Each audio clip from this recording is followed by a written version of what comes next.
When a child is born, does Allah at the same time determines and fixes his life or span of life?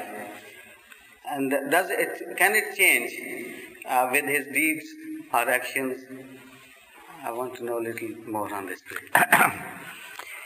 In fact, why do you fix the formation of decree to that limited period of the childbirth? Why should you conceive of Allah only deciding his fate at the time of his birth? Why not earlier? I can't follow this aspect of your question. Well, what made you fix the time of making of decree, the time of child's birth? Well, I meant the whole of the question, sir. You can please answer the first part as well.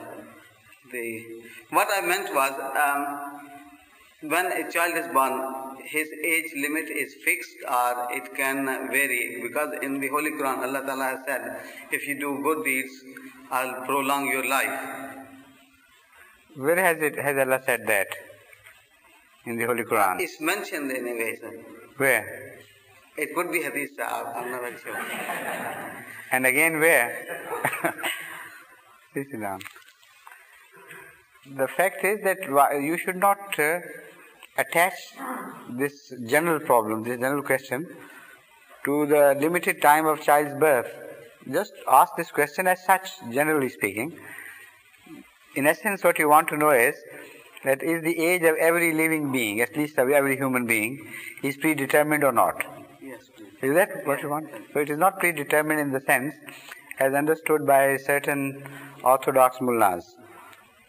The fact is that the predetermination should be understood in the context of Allah's decrees, what type of decrees there are.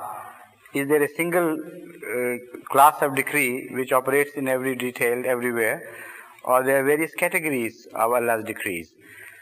Hazrat Masih Maud has spoken on this subject and written on this subject. Hazrat Muslim Maud delivered a lecture on this very subject under the title of Taqdeer Ilahi in one of the annual conferences at Qadian.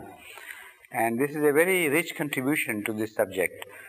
If you had read that, you would immediately understand that the decrees of Allah belong to various categories. Some are general decrees, and all the laws of nature are also decrees of Allah, which cannot be changed, which influence groups, classes as well as individuals.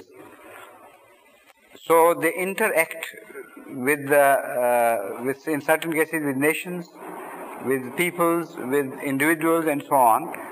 And as a result of the interaction of this general decree of Allah, the laws of nature, and the individual behavior of a person or a national behavior of a people, their age is decreed again. That is determined.